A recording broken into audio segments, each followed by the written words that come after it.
All right. Good morning, William Penn students and staff. It is Friday, November 13th, 2020. I guess that does make it Friday the 13th, 2020. Oh, man.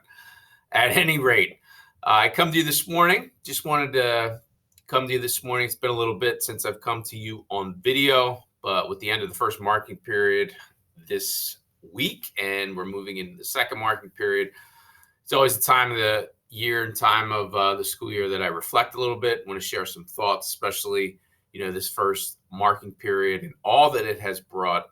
Promise not to be too long, but I certainly wanted to share some thoughts and ideas, and also give you some updates on some things that are quickly approaching this month throughout the course of November, and then as we enter the month of December. So first of all, let's talk about the first marking period. What a journey it has been for you, for us. For me personally, with my own family going through this, my own kids going through this, my son Trent starting middle school over at Penwood, Sydney's in fifth grade at Roosevelt. And so, obviously, for those two transitional years, it's been an interesting year for us so far as a family, learning and growing together. Ups and downs the first marking period, I can be honest with you, but we've settled into a good spot. I know for us as a school community, certainly I think the same things can be said, but there's definitely a few, words that I wrote down, some things that I've been impressed with so much, not only from you as the community, but also our students, our teachers, and us as a whole. So a few of those adjectives, putting my English hat on here: persistence. The advocacy of our students has been a really cool thing to watch. I can't tell you how many students have sent me personally emails over the course of this first marking period, sharing thoughts, sharing ideas, advocating for different things here at the school. It's really been a cool thing and an unexpected thing that I think has happened as a result of this environment that we're in.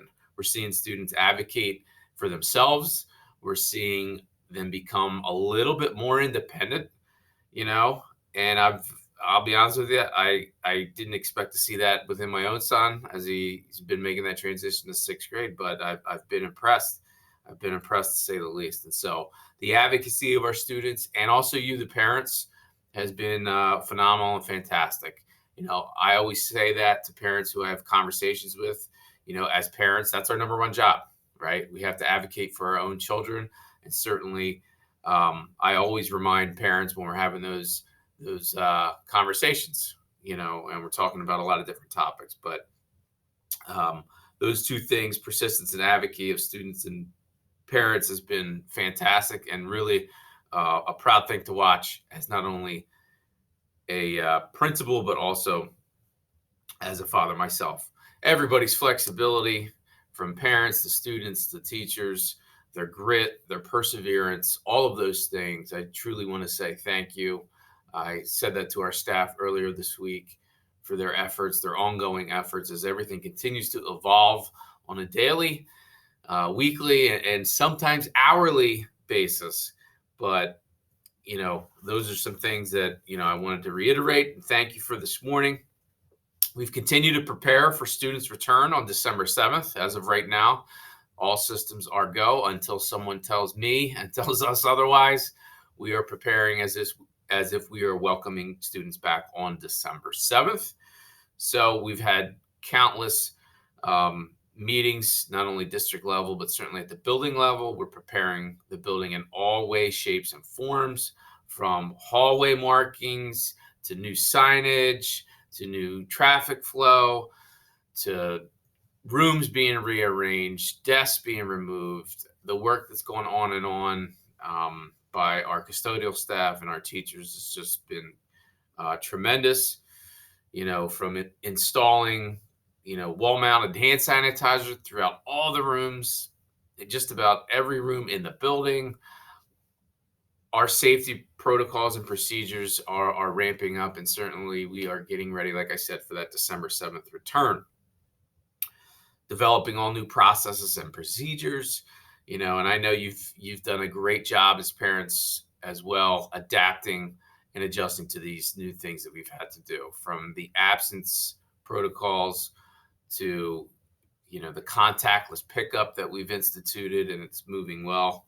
Reminder, little highlight there on contactless pickup. Don't forget, for those of you that weren't able to make the second marking period material distribution last week, we instituted that Wednesday, Thursday, and Friday. We have moved to contactless pickup as a reminder to you. Don't forget, it's out front, right outside our main doors. We've got tables set up. Everything's alphabetized by grade level and your child's name. If you weren't able to pick materials up last week, everything is bagged and tagged, and your child has their own bag with their name on it. And that can be found right outside our main office doors. Come at any point during office hours, 8:30 to 4, any day of the week.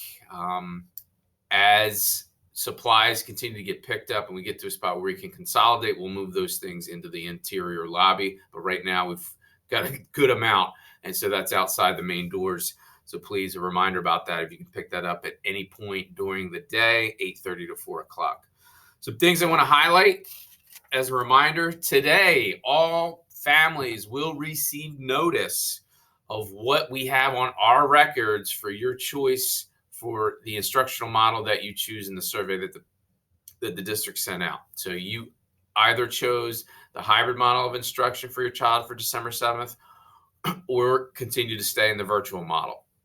So today at 4 o'clock, you will receive a confirmation email in terms of what we have in our records for your family.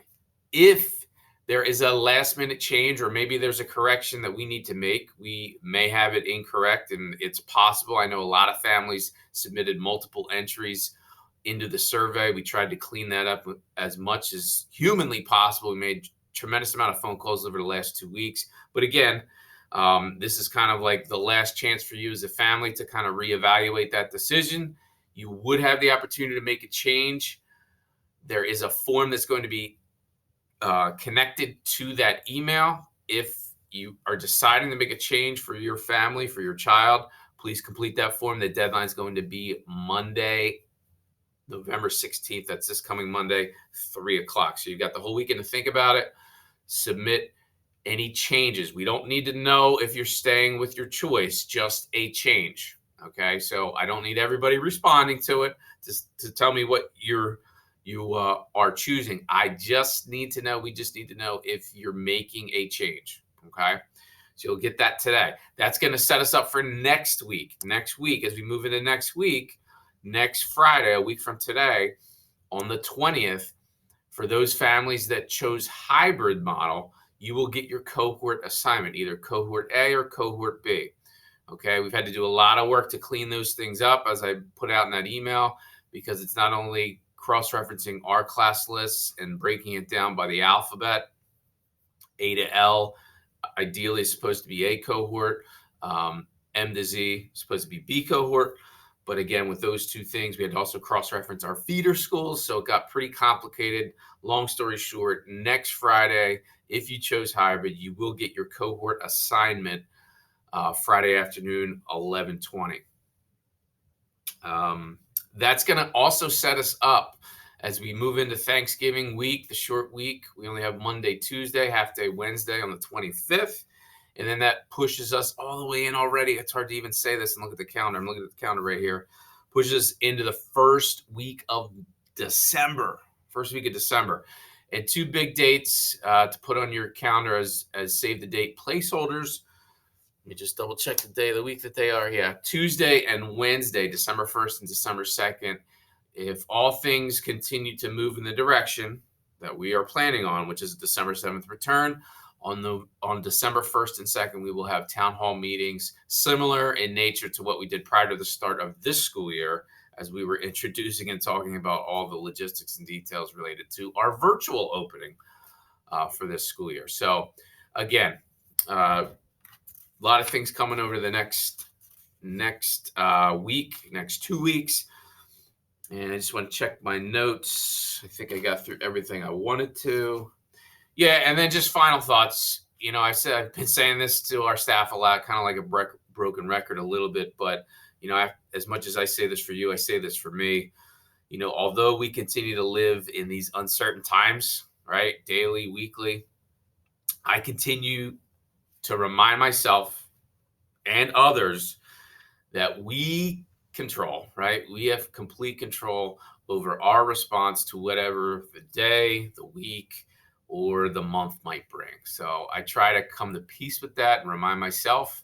Uh, I remind our staff, and certainly I remind you this morning, and I remind myself at the same time that although there's so many things that we don't have control over, the one thing we do have control over more than anything, and I say this to my own kids day in and day out, it's our response to whatever it is, whatever that unexpected news is, that unexpected decision might be. So, it causes you to kind of reflect and hit the pause button. It brings me peace during these uncertain times. I share that with you this morning in final thoughts. I thank you for your time this morning. Remember, we are William Penn. And during these times, absolutely, positively, we are stronger together, no matter what. So I wish you nothing but the best today on this Friday. I hope you enjoy the weekend. The weather's supposed to be pretty good, a little bit colder as we get into the weekend, but hopefully no rain. So appreciate your time this morning. Have a great Friday. And for our students, if you catch this, remember to soar. Thanks, man.